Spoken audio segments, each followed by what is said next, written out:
अध्यात्म विश्व विज्ञान यूट्यूब चैनल के सभी प्रिय पाठकों का हार्दिक स्वागत समादर करते हुए शंका समाधान के लिए एक शंका उपस्थित हुई है और ये शंका या प्रश्न इतना मूलभूत है, इतना मूलगामी है कि उसका विचार करना ये हमारा आद्य कर्तव्य हो जाता है। क्योंकि प्रश्नकर्ता ने अपने प्रश्न के द्वारा हमें भी अंतर्मुख किया और हमें भी अंतर्मुख होकर इन प्रश्नों का उत्तर खोजने की अत्यंत आवश्यकता है। क्योंकि प्रश्नकर्ता तो अपने समाधान के लिए प्रश्न करता है, लेकिन उस प्रश्न की पृष्ठभूमि पे जब हम अपने आप को तौलते हैं तो हमें वो प्रश्न इतने ज्वलंत और मर्मग्राही, महत्वपूर्ण और हमारे जीवन के लिए आवश्यक जान पड़ते हैं कि हम भी इन बातों का अवश्य ही विचार करें। प्रश्न है कि धर्म, अर्थ, काम और मोक्ष ये क्या है, क्यों साध्य करने चाहिए और इनके साध्य करने से हमारे जीवन में क्या परिवर्तन होता है। धर्म, अर्थ, काम और मोक्ष, इसे हमारे सनातन संस्कृति में पुरुषार्थ कहा गया है। पुरुषार्थ का अर्थ होता है हमने साध्य करने के लिए अपने सामने जो लक्ष्य रखने हैं वे। अब ये 4 लक्ष्य हमारे सामने मानवता का सर्वांगीण विचार करने वाले इस सनातन सिद्धांत ने रखे हैं। धर्म, अर्थ, काम और मोक्ष। इसके पीछे उनकी सोच ऐसी थी कि धर्म के अनुसार अर्थ का उपार्जन होगा, उस अर्थ से हमारी कामनाएं पूर्ण हो और हमारी जब कामनाएं पूर्ण हो जाए तब हम मोक्ष के अधिकारी हो। यानी धर्म के अनुसार हम अर्थ का अर्जन करें, अर्थ के अनुसार हमारी कामना पूर्ति हो जाए और हमारी कामना पूर्ति इतनी हो जाए कि हमें फिर मोक्ष के लिए योग्यता प्राप्त हो। ऐसा हमारे पूर्ववर्ती आचार्य जनों की सोच थी, ऐसा वे सोचते थे। और इसको पूर्ण करने के लिए, धर्म, अर्थ, काम और मोक्ष को पूर्ण करने के लिए हमारे पूर्ववर्ती लोगों ने अपना संपूर्ण जीवन इन्हीं 4 बातों को पूर्ति करने में गुजार दिया। क्योंकि वे जीवन का समग्र विचार करते थे, उनका जीवन समग्र था, संपूर्ण था, एकांगी नहीं था। आज की परिस्थिति में धर्म क्या है ये हम नहीं जानते, अर्थ को जानते हैं क्योंकि उन्हीं अर्थों से हमें अपनी कामनाओं की पूर्ति करनी है और हम उस अर्थ के द्वारा अपनी कामना पूर्ति में इतने मग्न हो गए हैं कि हमें मोक्ष का विचार तक नहीं आता।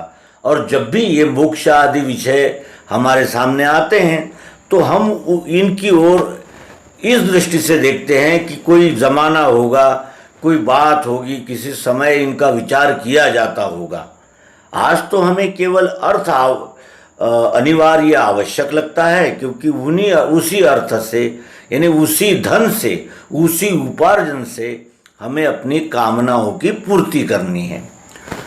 धर्म क्या है, इस दृष्टि से जब हम पूर्ववर्ती आचार्यों की ओर देखते हैं, पूर्ववर्ती संस्कार और आदर्शों की ओर देखते हैं, तो हमारे ध्यान में आता है कि धर्म केवल 4 होते हैं। धर्म का अर्थ होता है कर्तव्य। कर्तव्य का सरल और स्पष्ट अगर निर्देश देखा जाए तो जैसे अग्नि का कर्तव्य है दहन करना, जलाना, जल का कर्तव्य है प्यास को बुझाना, हमें शांति तृप्ति पहुंचाना। यानी कोई भी वस्तु अपने धर्म से अलग होकर नहीं रह सकती। अपने धर्म को त्याग कर इस विश्व की कोई वस्तु, कोई घटक, एक कण भी नहीं रह सकता, क्योंकि उसका धर्म यही उसका स्वरूप है। धर्म क्या है? स्वभाव को धर्म कहते हैं। 4 प्रकार के स्वभाव है। धर्म का यदि हमने कितना भी गहरा विचार किया तो हर वस्तु को धर्म दिखाई पड़ता है, बगैर धर्म के यहाँ कुछ है ही नहीं। तो हम जीव है और वो भी जारज खानी का प्रगल्भ विकसित ऐसा जीव है मानव। तो हमारा धर्म क्या हो सकता है? तो हमारा धर्म हमारे स्वभावानुकूल हो सकता है। स्वभाव 4 प्रकार के हैं, मुख्यतः स्वभाव 3 प्रकार के हैं, लेकिन जब वो रज तम मिश्रित हो जाता है तो वो चौथा स्वभाव बन जाता है। अब 4 प्रकार के स्वभाव है ये हमने कहा। पहला स्वभाव है सत्वगुणी स्वभाव,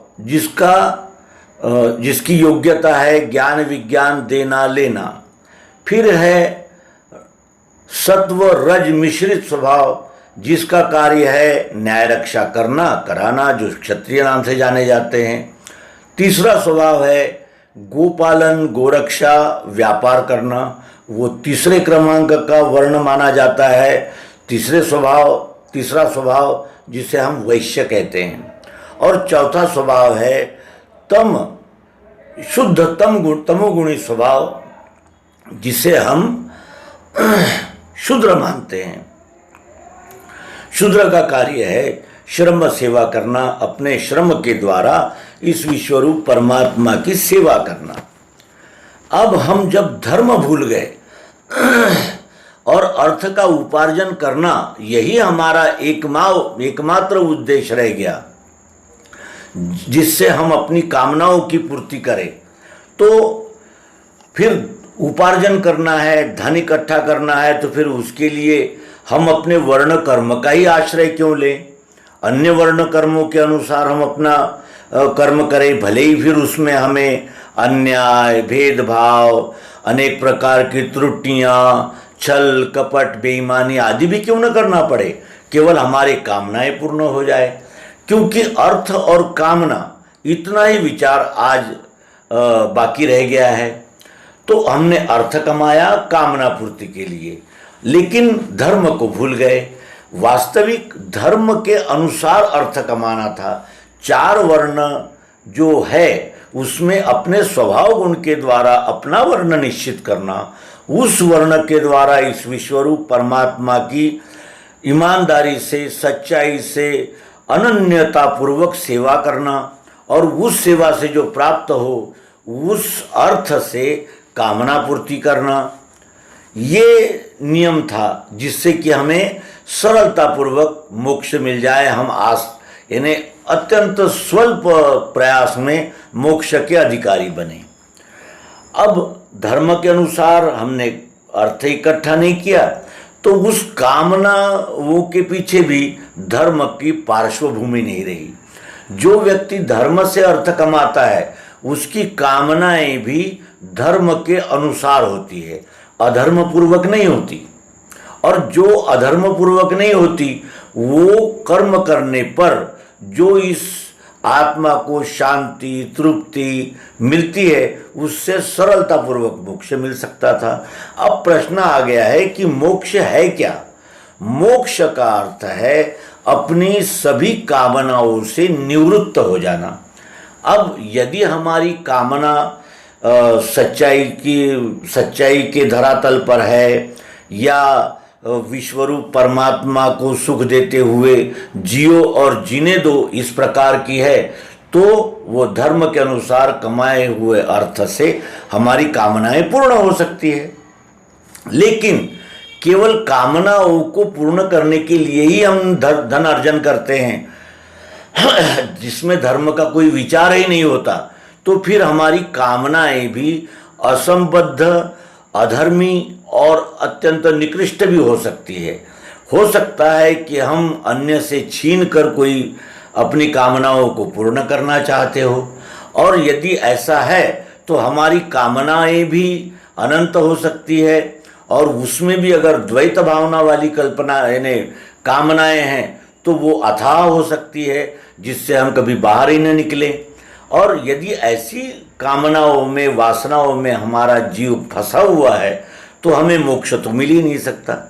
मोक्ष का अर्थ होता है जीते जी सभी भ्रमों से और सभी प्रकार के आडंबरों, पाखंडों और सभी प्रकार के प्रलोभनों, सभी प्रकार के भ्रमों से, अंधविश्वास, अंधानुकरण और ये जिसे कहते हैं कि अपने स्वभावानुकूल, धर्मानुकूल कामनाओं को पूर्ण करते हुए, अपनी वासनाओं पर विजय प्राप्त करते हुए हम इस जीवन का सार्थक करें और आगे का जो प्रवास है वो हमारा मुक्तिप्रद हो। अर्थात हम आगे के जीवन में काम, क्रोध, लोभ, मद, मोह, मत्सर इन विकारों से बचें और इन विकारों से हमारा मोक्ष हो जाए। मोक्ष का अर्थ होता है मुक्त होना।